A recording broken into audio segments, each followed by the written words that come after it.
Elles ont marqué leur temps, la Bible nous en parle. Toujours un plaisir énorme de vous retrouver. Shalom, bien-aimés dans le Seigneur. Nous sommes à notre 3e épisode d'Elles ont marqué leur temps. La Bible nous en parle. Cette série d'édification au travers de laquelle le Seigneur ne cesse de nous faire énormément de bien.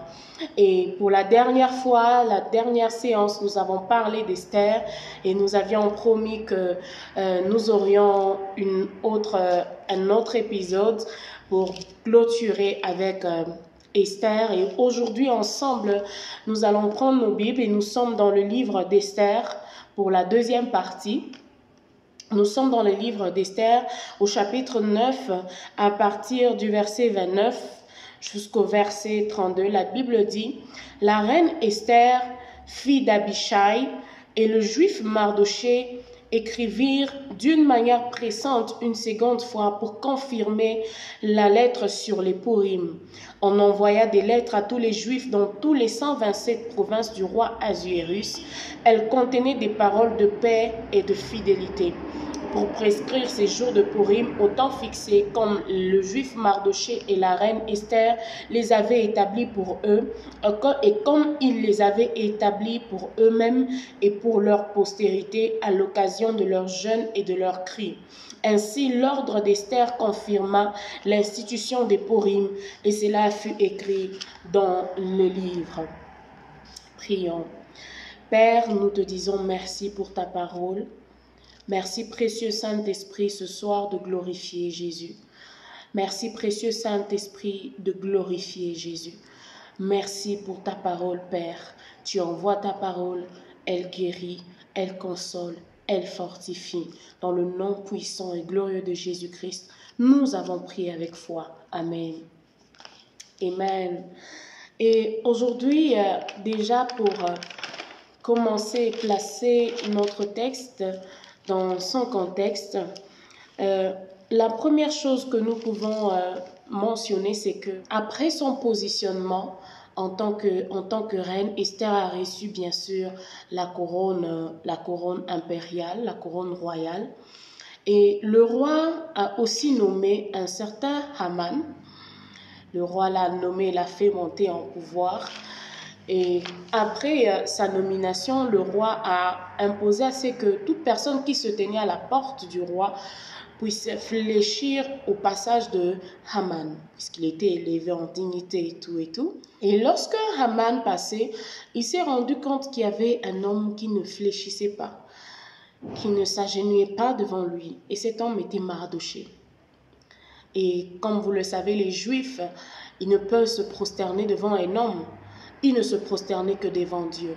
Alors cela irritait tellement Haman qu'il s'est dit qu'il devait exterminer et Mardoché toute la race juive à cause de son hostilité envers Haman. Et c'est ainsi que Haman alla chez le roi pour demander à ce qu'il ait la possibilité d'exterminer tout ce peuple. Et il eut la faveur et l'accord du roi. Haman on a fait envoyer des décrets sur toute l'étendue du royaume selon lesquels il devait y avoir un massacre de tout le peuple juif. Alors lorsque Mardoché a entendu cela, il est allé l'annoncer à Esther. Et il était dans la désolation, qu'il a déchiré ses vêtements, il s'est revêtu du sac. Et lorsqu'on a informé Esther qu'il y avait son Mardoché à la porte, qui était dans un état déplorable, Esther était saisie d'une grande frayeur. Et elle lui a envoyé des vêtements, mais Mardoché a refusé. Mais elle lui a fait demander, mais qu'est-ce qui ne va pas? Pourquoi tu es dans cet état? Il lui a dit, il y a un décret qui a été signé, promulgué. Il lui a fait envoyer ce décret selon lequel on devait exterminer toute la race juive. Et Esther a dit à Mardoché, il n'y a pas moins que moi j'aille vers le roi parce que le roi ne m'a pas fait venir, ne m'a pas fait appeler. Cela se fait pratiquement 30 jours. Et s'il ne te fait pas appeler, que tu y allais par toi-même, tu risques la peine de mort. Mais Mardoché lui a dit, si tu ne prends pas le risque, sache que le secours viendra d'ailleurs. Tu devrais plutôt savoir, te poser la question, si ce n'est pas pour des temps comme ceux-ci que Dieu t'a fait parvenir à cette royauté. Et c'est ainsi que lorsque Esther a entendu ces paroles, elle a demandé qu'il y ait un décret de jeûne de 3 jours, que tout le peuple juif puisse jeûner avec elle sans boire ni manger, et qu'à l'issue de ce jeûne, elle allait aller chez le roi malgré la loi. Et elle a obtenu la faveur du roi. Lorsque le jeûne était fini, qu'elle s'est rendue vers le roi, elle a obtenu sa faveur. Le roi lui a tendu son sceptre. Elle a demandé au roi de venir dans ses appartements où elle allait organiser un festin. Et le roi est allé avec, elle a demandé à ce que le roi y aille avec Haman. Et le roi est allé avec Haman, lui a dit, mais ma reine, qu'est-ce que tu veux? Qu'est-ce que tu veux que je te donne? Même si c'est la moitié de mon royaume, je vais te le donner. Et la reine lui dit, non, vous pouvez revenir encore demain, je vais vous faire encore le même festin. Et demain, je te ferai connaître, mon roi, ce que j'ai à cœur. Et le jour suivant, lorsque le roi est allé avec Haman, le roi lui a demandé, mais ma reine, qu'est-ce qui ne va pas? Qu'est-ce que tu désires? Et la reine Esther lui a dit, on est en train de vouloir exterminer mon peuple. On veut exterminer toute ma race, la maison de mon père, mon peuple. Et le roi lui a dit, mais qui veut faire une chose pareille? La reine lui a dit, l'oppresseur, le méchant, c'est Haman. Et le roi, tellement qu'il était saisi d'une vaillante colère, il est sorti. Et pendant qu'il était à l'extérieur, il rentre, il trouve Haman à genoux en train de supplier la reine. Le roi dit, quoi?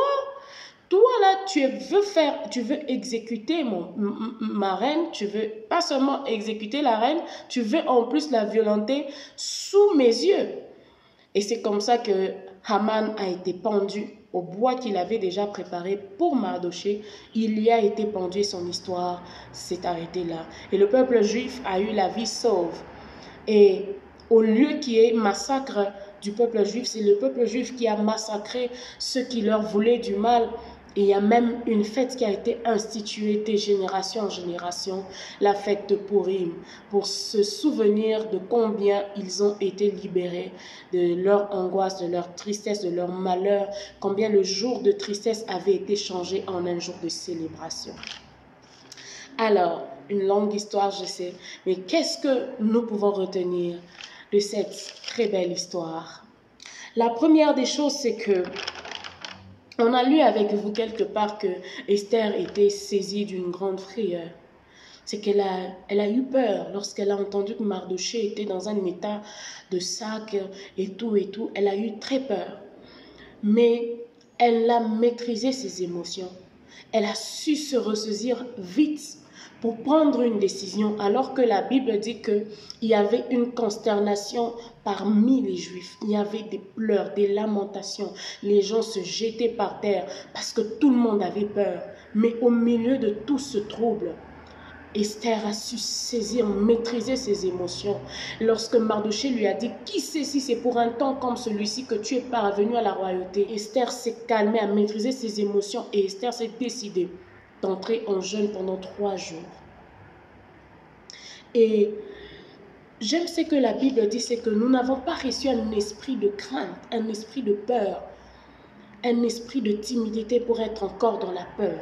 Le diable voudra que tu vois les situations qui t'entourent, que ces situations suscitent des émotions négatives en toi, que ces situations te perdent, que ces situations te troublent, au point où tu ne sais plus entendre Dieu, au point où tu perds le focus sur Dieu. Or, la Bible dit que nous ne marchons pas par la vue, mais nous marchons par la foi. La foi n'est pas une émotion. Les circonstances autour de toi peuvent te montrer autre chose. Les circonstances autour de toi peuvent parler à tes émotions, susciter de la peur, susciter la crainte. Mais si tu te laisses emporter par ces choses, tu ne pourras pas te calmer et écouter Dieu. C'est dans le calme et la tranquillité que se trouve notre force. Amen. Et lorsque Esther s'est calmée, j'aime la deuxième chose, c'est que après qu'elle se soit ressaisie et qu'elle ait entendu les paroles de Mardochée, Esther a décidé d'être la voix de son peuple. Esther était la voix de son peuple. Esther est entrée en prière. J'aime ce que son nom veut dire. Déjà, elle s'appelait Hadassa. Hadassa qui veut dire myrte. Myrte qui est une plante, un arbrisseau qui est une plante aromatique.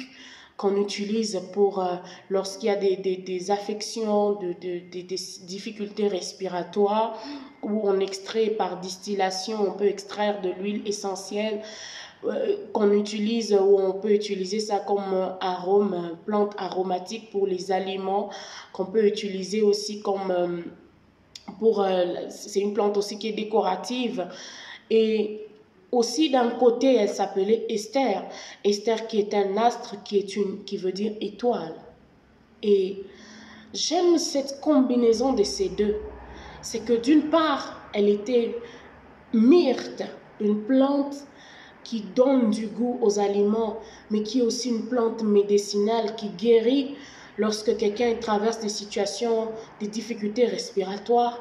Mais de l'autre part, on voit une Esther, une étoile. J'aime cette combinaison. J'aime cette combinaison des deux aspects d'Esther. C'est comme toi et moi. Son nom de myrte voulait dire une plante aromatique, une plante qui relève le goût. Or, Christ nous dit, vous êtes le sel de la terre. Ce côté, cette dimension du sel de la terre, tu relèves le goût des aliments, tu empêches la putréfaction. Le sel protège les aliments contre la putréfaction. Le sel relève le goût. Ta présence, quel que soit l'endroit où tu es, tu dois redonner le goût de vivre à ceux qui sont avec toi. Partout où tu es, la Bible dit, heureux ceux qui procurent la paix, car ils seront appelés fils de Dieu. Là où tu te trouves, là où tu es, ton environnement, ta famille, tu es appelé à répandre l'odeur de la vie. Tu es appelé à répandre l'odeur, à redonner espoir. Ceux qui t'entendent, ceux qui te voient, qu'ils retrouvent espoir. Regarde aujourd'hui le monde qui nous entoure. Il y a des situations troublantes, les gens sont alarmés. Il y a des gens qui manquent la paix. Ils ont de l'argent, ils ont des biens matériaux, mais ils se suicident tous les jours. Il y a des gens qui sont en dépression. Ils ont besoin d'entendre des paroles d'espoir. Ils ont besoin d'entendre des paroles qui leur redonnent la joie. Que ta présence là où tu es, que ce soit au travail, quel que soit le milieu où tu es, que tu puisses redonner de l'espoir à une vie, que tu puisses redonner de l'espérance, de redonner de la force, redonner le courage, la force d'avancer à une personne qui t'entend, à une personne qui t'écoute. Et le deuxième côté d'Esther, c'est que elle était le deuxième côté d'Hadassah, c'est que au-delà d'être cette plante aromatique qui au milieu de la consternation, lorsque son peuple criait, lorsque son peuple était dans le désespoir, grâce à Hadassah, son peuple a retrouvé la joie, son peuple a retrouvé le goût de vivre, son peuple a retrouvé la paix, son peuple a été guéri, son peuple a été restauré, alors que ce mal voulait les ronger, alors que ce mal voulait le perdre. Grâce à Hadassah, son peuple a été restauré. Mais cela a commencé parce que Esther a monté, parce que Esther est montée. Elle est montée dans son positionnement spirituel. Elle n'a pas regardé les circonstances avant de manifester sa dimension d'Hadassah. Elle est montée comme Esther dans sa dimension d'étoile. Les étoiles ne brillent que la nuit. Les étoiles envoient leur éclat la nuit. C'est au milieu des ténèbres, c'est au milieu de l'adversité que l'on sait voir, c'est au milieu du noir de la nuit que l'on sait voir l'éclat d'une étoile. C'est au milieu des adversités que l'on sait voir, qui sont ceux qui tiennent, qui sont ceux qui sont la lumière. Oh, Christ nous dit, toi et moi, vous êtes la lumière du monde. Nous sommes la lumière du monde. Tu n'as pas besoin de fuir l'adversité. Tu ne peux pas fuir les situations difficiles qui rongent ta famille. Tu ne peux pas fuir ces situations difficiles qui rongent notre génération. Ces circonstances accablantes, cette adversité qui nous entoure. Nous sommes la lumière du monde. Monte Esther, monte étoile. Ne t'arrête pas à ce que Haman a dit. Oui, ça c'est ce que Haman a dit. Oui, ça c'est ce que les décrets de la famille dit. Oui, ça c'est ce que les décrets des hommes disent. Oui, ça c'est ce que les prédictions, les décrets des médecins disent. Ça c'est ce que l'ordonnance du médecin dit. Mais que dit mon Père? Mais que dit mon Père? Dans la sphère spirituelle, c'est le Spirit spirituel qui engendre le matériel. C'est le spirituel qui influence le physique. Hadassah, tu es monté en tant qu'étoile. Et puisque tu as remporté la victoire en tant qu'étoile, puisque tu as brillé au milieu de l'adversité, tu n'es pas resté dans la sphère des hommes, tu n'es pas resté dans la sphère physique, tu es allé au-delà, parce que tu n'as pas reculé, alors qu'il y avait des hommes, même parmi les Juifs qui étaient consternés, il y avait des hommes qui se jetaient, qui pleuraient, qui se lamentaient, mais une femme, une Esther, une Hadassah est montée dans sa sphère, est montée, elle n'est pas restée bloquée par les circonstances qui l'ont environnée. Elle n'a pas tenu compte de la consternation qui régnait au milieu de son peuple. Esther est montée, et puisqu'elle est montée dans la sphère spirituelle, elle a remporté la bataille pour tout un peuple. Et lorsqu'elle est rentrée, elle est entrée dans la présence du roi. Elle a obtenu faveur au devant du roi. Elle a reçu la stratégie qu'il fallait pour en finir avec Haman. Et Haman a été exterminé. Et pas seulement qu'il a été exterminé, le peuple juif a eu la vie sauve. Et pas seulement qu'il a eu la vie sauve. Et pas seulement qu'il a eu la vie sauve. Aussi, il y a eu une fête qui a été instituée des générations en génération. Une célébration en mémoire de cette victoire qu'elle a obtenue. Que tout un peuple a eu à célébrer à une époque donnée. Mais cette célébration est restée de génération en génération. Oh, que Dieu suscite des personnes qui vont dire c'en est assez. Cette situation, cette maladie ne traversera pas cette génération. Ça s'arrête ici. Cette situation s'arrête ici maintenant. Tout ce qu'on a dit par les médecins, c'est ce que les médecins ont dit. Tout ce qu'on a dit par les aïeux, c'est ce que les aïeux ont dit. Mais qu'est-ce que mon Père Céleste dit? Mais qu'est-ce que mon Père dit? La Bible déclare dans Romains 8:1, il n'y a donc maintenant aucune condamnation pour ceux qui sont en Jésus-Christ. Oh, qu'est-ce que le médecin en dit? Qu'est-ce que la situation, la famille, qu'est-ce que les personnes qui t'entourent, qu'est-ce qu'ils ont dit de toi? Qu'est-ce qu'on dit de ta famille? Quel est le nom qu'on donne à ta famille? Refuse ces choses qu'on t'impose à toi et à ta famille. Refusons ces choses qu'on nous impose dans cette génération. Et levons-nous, que des Esther montent. Monte Esther. Et puisque tu remportes cette bataille, tu vas venir en tant que Hadassah imposer la paix, la joie, redonner le goût à une vie. Alléluia. Et j'aime ce que la Bible déclare. Est-ce que tu peux prendre avec moi ta Bible? Il y a une assurance par rapport à la bataille. C'est que la Bible dit dans Éphésiens, j'aime ce que la Bible dit dans Éphésiens 1:20, c'est que à partir du verset 20, il l'a déployé en Christ en le ressuscitant des morts et en le faisant asseoir à sa droite dans les lieux célestes. 21. Au-dessus de toute domination, de toute autorité, de toute puissance et de toute dignité et de tout nom qui se peut nommer, non seulement dans le siècle présent, mais dans le siècle à venir. 22. Il a tout mis sous ses pieds et il a donné pour chef suprême à l'Église. 23. Qui est son corps, la plénitude de celui qui remplit tout en tout. En tous.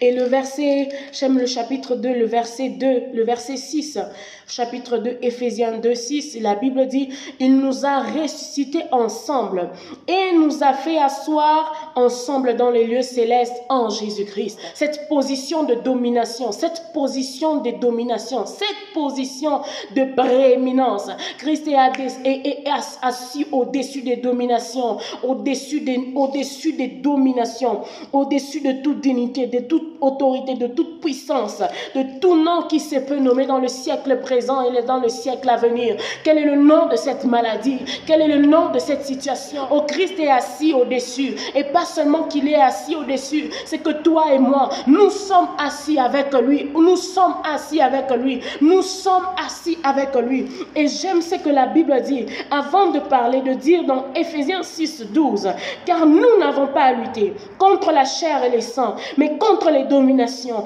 contre les autorités, contre les princes de ce monde des ténèbres, contre les esprits méchants. Où c'est? Dans les lieux célestes. J'aime ce que la Bible dit. Avant de nous montrer que nous avons à lutter, elle nous met d'abord dans l'assurance de notre positionnement. C'est que nous sommes au-dessus. Nous luttons en étant au-dessus. Ne te positionne pas en bas. Ne te ramène pas en bas. Quel que soit ce qu'on dit, quel que soit ce que les hommes disent, tu es dans une position au-dessus en Jésus-Christ. Et la victoire est certaine. Et la victoire est certaine en Jésus-Christ. Alléluia. Et dans ce positionnement, lorsque tu prends conscience de ce positionnement, que tu es en Christ et que la victoire est déjà certaine, tu ne peux plus accepter de subir. Tu ne peux plus accepter de subir. Tu vas faire déménager les ténèbres, puisque tu es la lumière. Et puisque tu remportes la victoire dans la sphère spirituelle, tu l'imposes sur le plan physique. Esther a remporté cette bataille ensemble avec le peuple juif. Ils sont montés, ils ont remporté cette bataille dans la sphère spirituelle et ils sont descendus. Et lorsqu'Esther est descendue, elle est entrée chez le roi. Et Haman a été pendu, Mardochée a été promu. Et son peuple a eu la vie sauve. Et il y a même une fête qui a été instituée. Ce qui nous amène à notre dernier point d'aujourd'hui. C'est que Esther a imposé un rythme à toute une génération. C'est qu'au travers de son courage, toute une génération peut célébrer le Dieu qui a libéré un jour son peuple. Au travers de son courage, c'est qu'il y a toute une génération qui peut célébrer le Dieu qui a libéré un jour son peuple. Qu'est-ce que les générations après toi vont dire? Qu'est-ce que les générations après toi vont célébrer? Vont-ils célébrer ton Dieu, oui ou non? Vont-ils être fiers de célébrer ton Dieu, oui ou non? Ça commence, ça se joue aujourd'hui. Comme j'aime le dire, c'est maintenant que tout se joue. Ne sois plus dans la passivité, dans la position de défaite, dans la position de subir, mais décide d'imposer un rythme. Alléluia. Et une fête a été instituée à l'issue de la défaite et de l'échec du plan de Haman. Et cette fête a été instituée de génération en génération. Oh, les hommes et les femmes qui montent, les hommes et les femmes spirituels, les hommes et les femmes qui en ont ras-le-bol, les hommes et les femmes qui sont indignés des situations bizarres qui les entourent, des situations compliquées, des situations qui se sont transmises de père en fils, de père en fils. Les hommes et les femmes qui se décident et qui disent ça suffit, ça doit s'arrêter ici. Épargne des générations après eux. Oh, que des fils et des filles qui naîtront de toi soient heureux de t'avoir eu, de t'avoir pour père, de t'avoir pour mère. Que des personnes, les fils et les filles que Dieu te donnera, que ces générations qui viendront au travers de toi, célèbrent ton Dieu. Alléluia, alléluia. Et aujourd'hui, prends la décision de travailler. Aujourd'hui, prends la décision de travailler, ne sois plus passif. Monte. Ne sois plus passif. Décide-toi de monter. Et aujourd'hui, prends conscience que tu es un être spirituel et qu'au travers de toi sur terre, il y a des gens qui doivent retrouver le goût de vivre. Au travers de ta victoire, il y a des gens, il y a toute une ligne, toute une file des gens qui dépendent de ta victoire, qui dépendent de toi. Prends conscience que tu n'es pas seul, que tu n'es pas là pour toi, que tu n'es pas là que pour toi. Ne sois pas égoïste, ne mène pas une vie dans l'égoïsme. Prends conscience qu'il y a des vies qui dépendent de tes décisions d'aujourd'hui, de ton engagement d'aujourd'hui. Et que tu saches que tu es la lumière du monde et que tu es le sel de la terre. Tu es là pour briller au milieu de l'adversité et tu es là pour redonner le goût et la saveur à ceux qui traversent des difficultés. Et au travers de ce décret, Esther a approuvé, a posé sa signature. Et c'est une fête qui a été instituée de génération en génération. Oh, que des Esther montent, que des Esther se lèvent en cette génération. Nous en avons besoin. Notre génération en a besoin. Avec tous ces cris qui nous entourent, notre génération en a besoin. Et déjà, nos familles en ont besoin. Ceux qui sont proches de nous en ont besoin. Ceux qui viendront de nous, ceux qui naîtront de nous en ont besoin. Prends conscience, à dater d'aujourd'hui, que ça doit s'arrêter là. Cette maladie, cette situation ne traversera pas puisque tu es entré dans une position de domination. Et que tu ne dois plus subir. Oui, tu ne dois plus subir. Alléluia.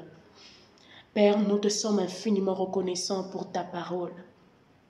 Merci parce qu'aujourd'hui tu nous rappelles encore que par notre positionnement, nous ne sommes pas appelés à subir, mais nous sommes appelés à briller au milieu de l'adversité. Nous sommes appelés à imposer un rythme. Nous sommes appelés à briller, à monter, afin que lorsque nous prenons conscience de nos victoires, cette victoire qui est déjà effective en Christ, que nous puissions la vivre et qu'elle soit matérialisée sur terre. Et qu'au travers de nos vies, qu'il y ait des personnes restaurées, consolées, visitées, qui retrouvent la paix, l'espoir et la joie de vivre, puisque nous sommes la lumière du monde et nous sommes le sel de la terre. Dans le nom de Jésus-Christ, nous avons prié avec foi. Amen. Merci de nous avoir suivis. C'est toujours un plaisir pour nous de partager ces moments riches au travers desquels le Seigneur nous fait énormément de bien. Nous vous disons à la semaine prochaine pour un tout prochain épisode. Dès ont marqué leur temps, la Bible nous en parle. God bless.